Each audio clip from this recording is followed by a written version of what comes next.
Vika. Waalaikumsalam warahmatullahi wabarakatuh. Bagaimana kabarnya hari ini? Alhamdulillah baik. Bagaimana? Alhamdulillah baik juga. Gini ya Vika, hari ini kita akan mengadakan percakapan pra-observasi sebelum saya nanti melakukan observasi proses pembelajaran di kelas Ibu. Jadi kita melakukan percakapan dulu ya Bu. Baik Vika, tujuan dari kegiatan supervisi ini adalah untuk mengetahui dan mengevaluasi jalannya proses pembelajaran yang Ibu lakukan di kelas. Dan kenapa kita melakukan percakapan pra-observasi? Agar Ibu lebih siap dari awal sebelum nanti Ibu melakukan proses pembelajaran di kelas. Jadi Ibu nanti akan lebih siap dan juga lebih percaya diri sehingga Ibu dapat memberikan pembelajaran yang terbaik bagi murid. Gitu ya Bu. Di sini ada beberapa pertanyaan yang akan saya sampaikan kepada Ibu, diantaranya mengenai tujuan pembelajaran. Kira-kira tujuan pembelajaran apa yang ingin Ibu capai? Tujuan yang sesuai dengan yang saya tuliskan kemarin, untuk menjadikan anak-anak itu lebih mandiri, lebih antusias dalam pembelajaran. Karena pada pembelajaran itu kan nanti kita akan membahas tentang jenis-jenis buku, baik itu buku fiksi maupun buku non fiksi, terus ada bagian-bagian buku, terus bagaimana proses pembuatannya buku. Selain itu juga anak-anak nanti akan diberikan bagaimana caranya untuk menuliskan cerita itu sendiri. Nah, ya. Jadi tujuan yang ingin dicapai yaitu biar anak-anak bisa lebih antusias.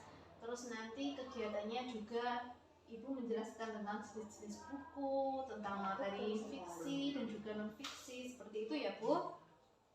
Terus bagaimana dengan area pengembangan yang ingin Ibu capai atau yang ingin Ibu kembangkan? Untuk area yang mau saya kembangkan ada dua aspek. Di situ ada aspek pengetahuan dan aspek keterampilan.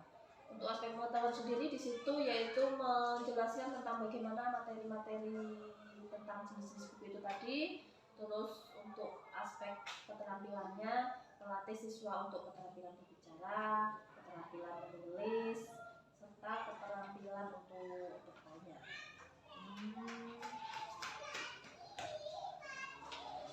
Oke, jadi area yang ingin dikembangkan oleh Ibu adalah di area pengetahuan dan keterampilan ya Bu.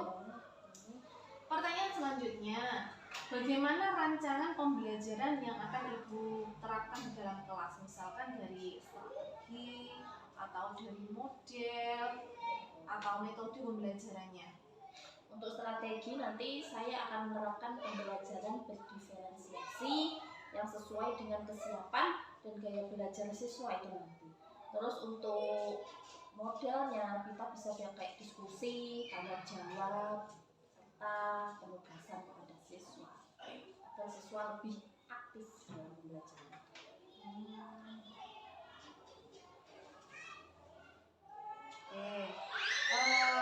Bagaimana dengan media pembelajaran yang Ibu gunakan di kelas? Untuk media nanti ada sumbernya dari buku itu sendiri, terus bisa pakai gambar-gambar atau dari internet. Nanti kan anak-anak sudah, kalau di sini sudah bisa pakai Chromebook ya anak-anak, jadi mungkin bisa cari sumber-sumber dari internet sehingga anak-anak lebih tertarik dan lebih antusias. Kira-kira kapan Ibu akan melaksanakan pembelajaran ini? Untuk pembelajaran ini bisa nanti hari Selasa ada pembelajaran bahasa Indonesia jam ke-5-6 nanti bisa setelah istirahat.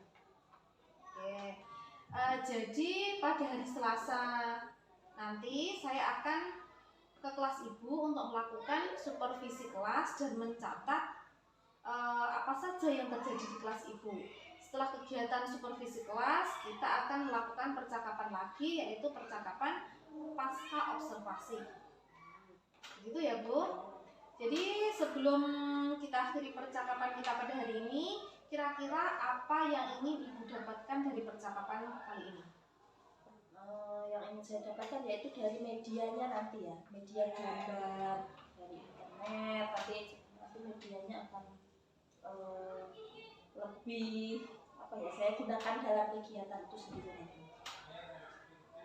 Oke, baiklah. Terima kasih Bu Ika atas waktunya hari ini. Sampai bertemu besok pada hari Selasa untuk melakukan supervisi kelas di kelas Ibu ya. Oke.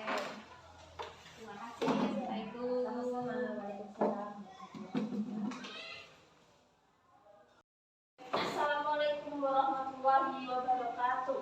Waalaikumsalam warahmatullahi wabarakatuh. Sebelum pembelajaran dimulai, mari kita berdoa dulu. Yuk, siapa yang memimpin doa? Diri hormat. Selamat pagi Bu. Bismillahirrahmanirrahim. Raditu billahi rabba wa bil islami dina wa bi Muhammadin nabiyyan wa rasula. Rabbi zidni ilma warzuqni fahma waj'alni min ibadika sholihin. Amin. Siapa hari ini yang tidak masuk? Semuanya masuk? Sebelum pelajaran dimulai, coba sekarang semuanya menutup mata. 1 menit. Ambil tarik nafas, keluarkan, tarik nafas lagi, keluarkan, sekali lagi, keluar. Boleh buka mata? Gimana perasaan kalian? Senang. Perasaannya senang? Senang. Apa yang dirasakan kira-kira setelah menutup mata?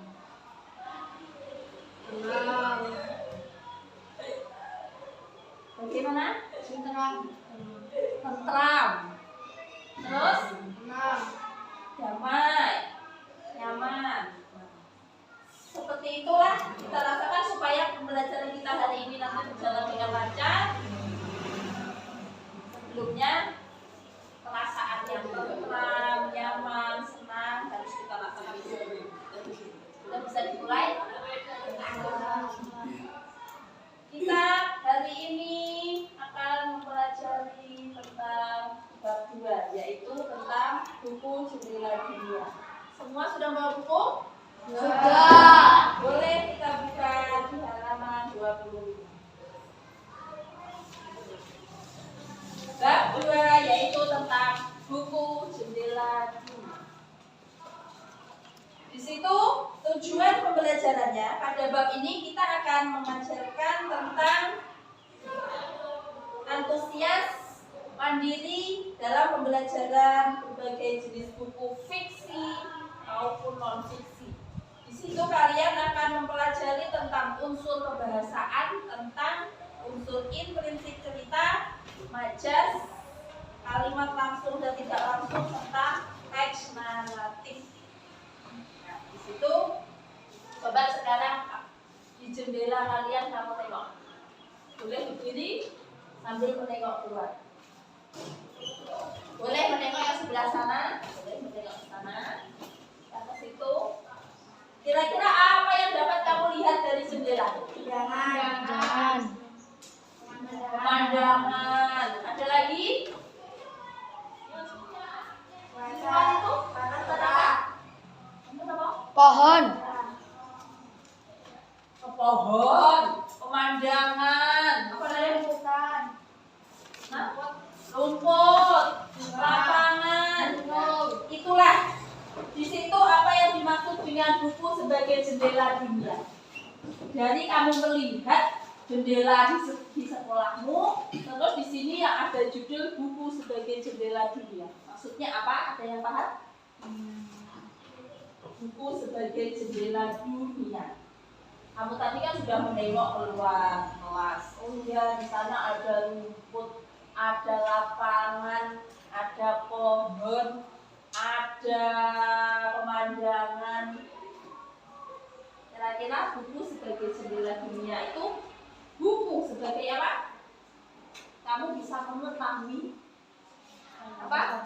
Segala apapun bisa yang ingin kamu ketahui dari buku juga itu. Seperti itu contohnya. Seperti pada halaman 27. Kamu buka. Kita akan mengenal beberapa jenis buku. Yang pertama ada buku fiksi dan ada buku non fiksi.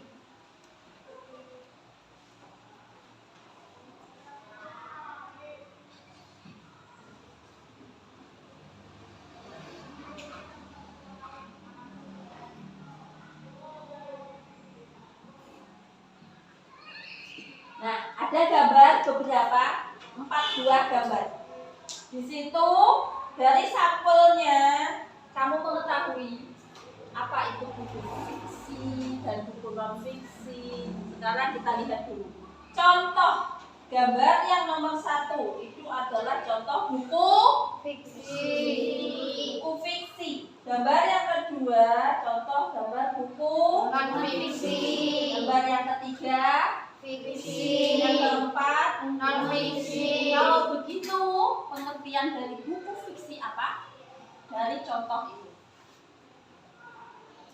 Buku fiksi adalah buku yang berisi Khayalan. hayalan, cerita, dongeng, dan lain-lain.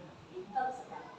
Sekarang kalau buku non fiksi berarti buku yang berisi tentang kenyataan, fakta, dan lain-lain. Contoh buku pelajaran bahasa Indonesia itu contoh buku apa? Non fiksi. Non-fiksi. Betul sekali. Kita lanjutkan pada halaman 28. Di situ ada cerita atau teks yang berjudul Kelinci Kecil dan Burung Pipit. Penulisnya Desri M. Putri. Boleh dibaca dalam hati kita.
Sudah selesai. Nah, kita lihat dalam teks itu ada tanda baca apa saja.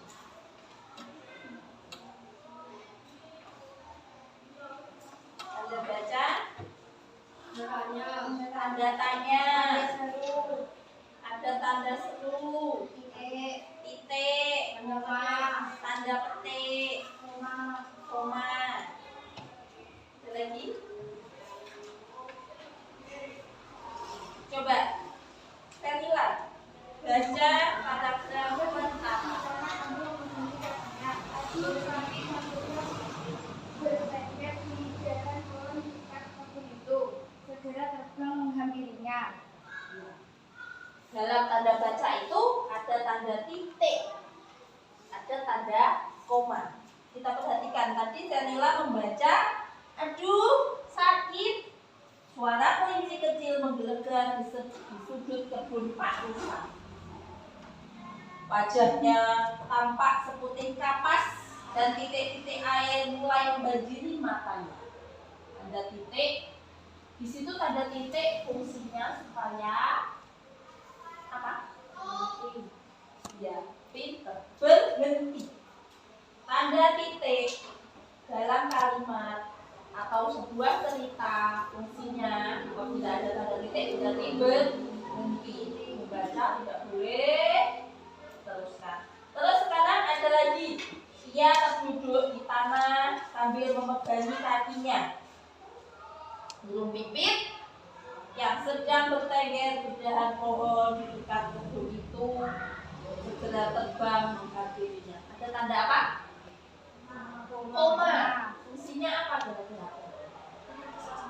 Ya, berhenti sejenak. Jadi dalam membaca ada tanda baca itu diperhatikan. Tanda koma, tanda titik. Nanti tanda koma fungsinya berhenti sejenak. Kalau tanda titik berhenti.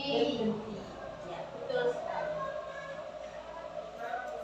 Apakah isi dari cerita tersebut? Siapa yang mau menjawab? Angkat tangan. Isinya tentang apa?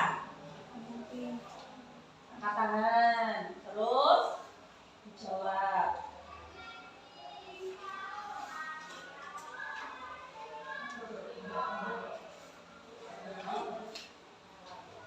Tentang?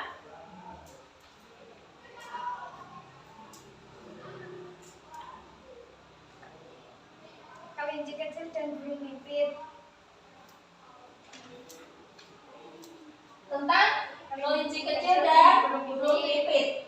Iya, ceritanya tentang kelinci kecil dan burung pipit. Yang kedua, siapakah tokoh dalam cerita dan bagaimana sifat tokoh tersebut? Angkat tangan. Tokohnya siapa saja? Yuk. Siapa dalam cerita itu? Ada siapa saja?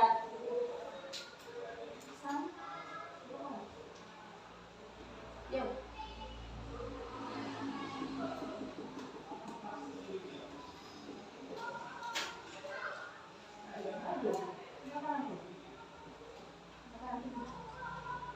Dia masih hidup. Kelinci kecil dan burung pipit, betul sekali. Di situ tokohnya kelinci kecil dan burung pipit. Kelinci sifatnya bagaimana?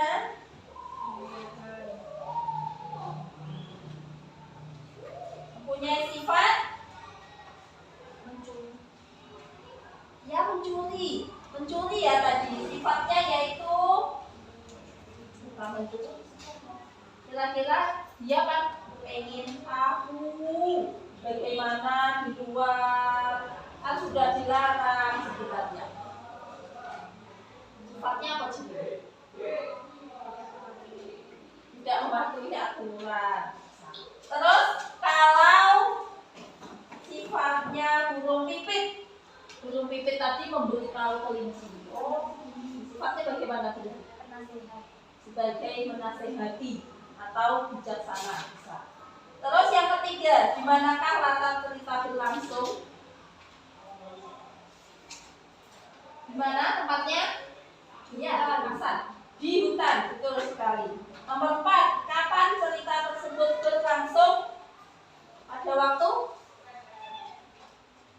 kapan cerita ini?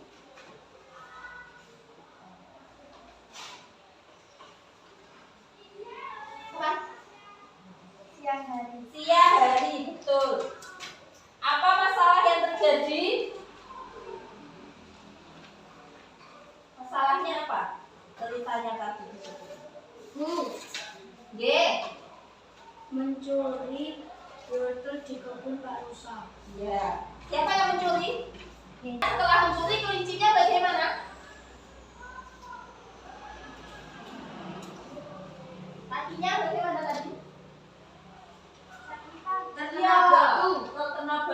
dan terluka.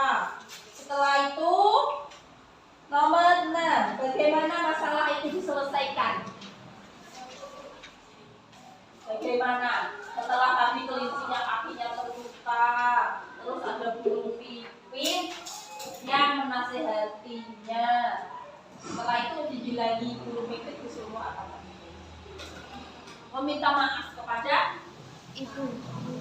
Rusak. Pak Rusa. Betul. Terus kemudian yang terakhir pesan dari cerita itu kira-kira bagaimana? Febri bisa? Pesannya apa?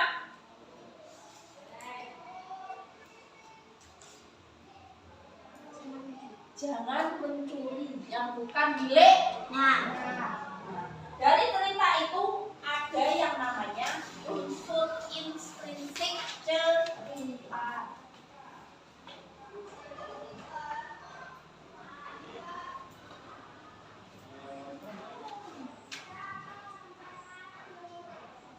Yang pertama ada tema. Betul sekali. Terus alur. Terus latar. Amanat.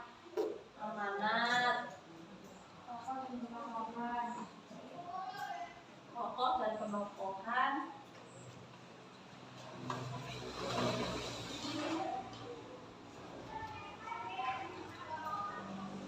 Terus ada lagi? Jun?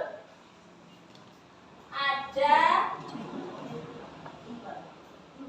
5 unsur intrinsik cerita. Yang pertama tema, alur, latar, amanat, tokoh, dan penokohan. Sudah paham? Kalau sudah paham, boleh cerita yang kamu baca tadi kamu ceritakan kembali dalam bentuk cerita ataupun dalam bentuk gambar pada buku.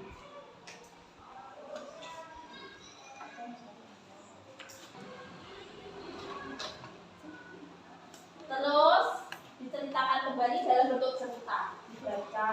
Tadi kan sudah dibaca. Terus sekarang kamu tulis, kamu ceritakan kembali isinya bagaimana cerita itu. Tulis di buku.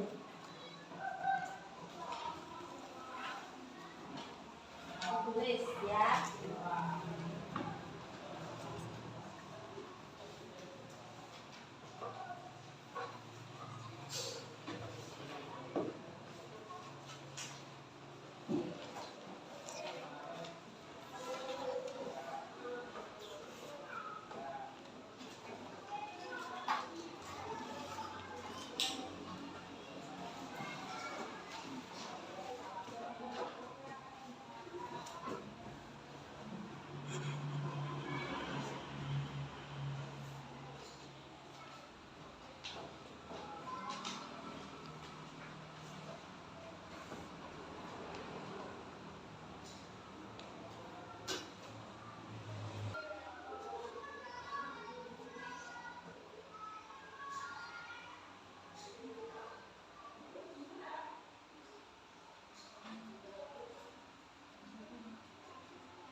Sudah.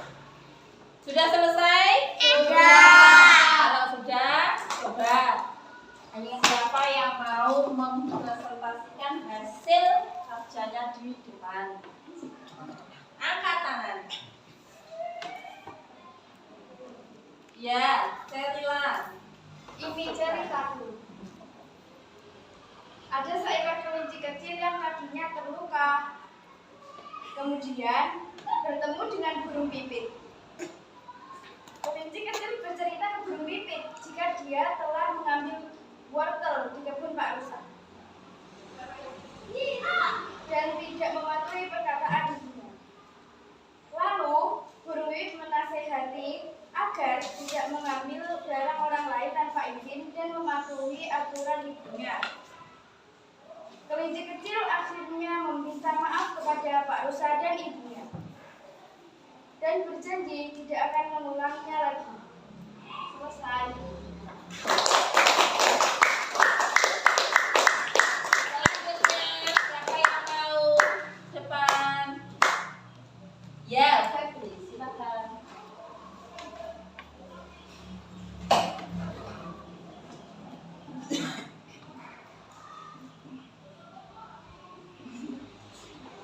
Ini ceritaku, kelinci kecil dan burung pipit. Di suatu hari, ada seekor kelinci yang kesakitan karena kakinya terantuk batu. Kemudian, seekor burung pipit datang menghampirinya dan bertanya mengapa kakinya terluka. Kemudian, kelinci kecil menjawab jika dia mengambil wortel di kebun Pak Rusa. Lalu, burung pipit menasihatinya jika itu tidak baik dan dia harus meminta maaf kepada Pak Rusa. Kelinci kecil pun berjanji akan meminta maaf dan tidak mengulanginya lagi. Ya. Selanjutnya, siapa? Ya. Suatu hari, ada seekor kelinci kesakitan karena kakinya terluka. Kemudian burung pipit dengar dan menghampiri kelinci. Burung pipit bertanya, kenapa terluka? Kemudian kelinci menjawab jika dia telah mengambil wortel di kebun Pak Rusa.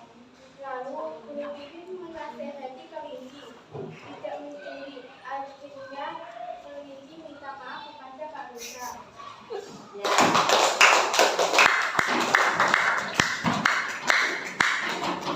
Selanjutnya, ya, Mas Dwi, coba.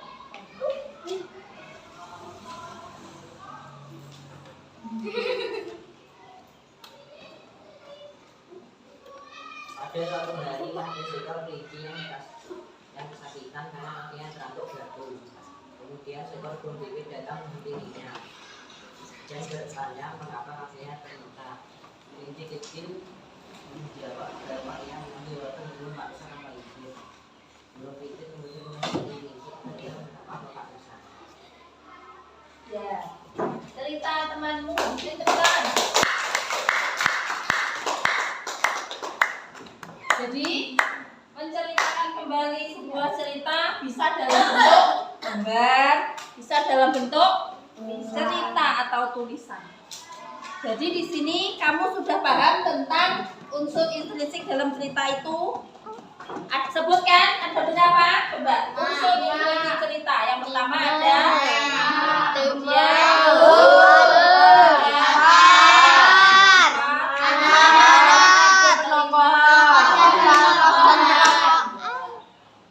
pelajaran hari ini sampai di sini ada yang ditanyakan? Tidak. Kalau tidak ada yang ditanyakan, saya akhiri pelajaran hari ini sampai di sini. Dan nanti untuk tugas selanjutnya kamu bisa baca materi selanjutnya. Paham? Kalau sudah, sebelum mengakhiri pelajaran, coba kita menyanyikan lagu Naik-naik ke puncak gunung. 1, 2, 3. Naik ke puncak gunung, tinggi sekali. Naik ke puncak gunung, tinggi sekali. Kiri kanan kulihat saja, banyak pohon cemara.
Ika.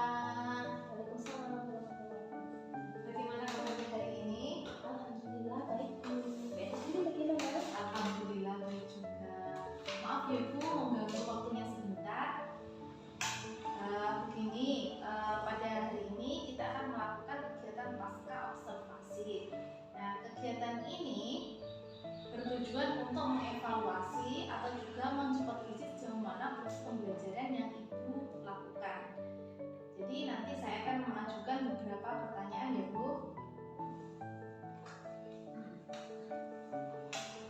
Pertanyaan pertama, bagaimana perasaan Ibu dengan kegiatan observasi yang telah berlangsung?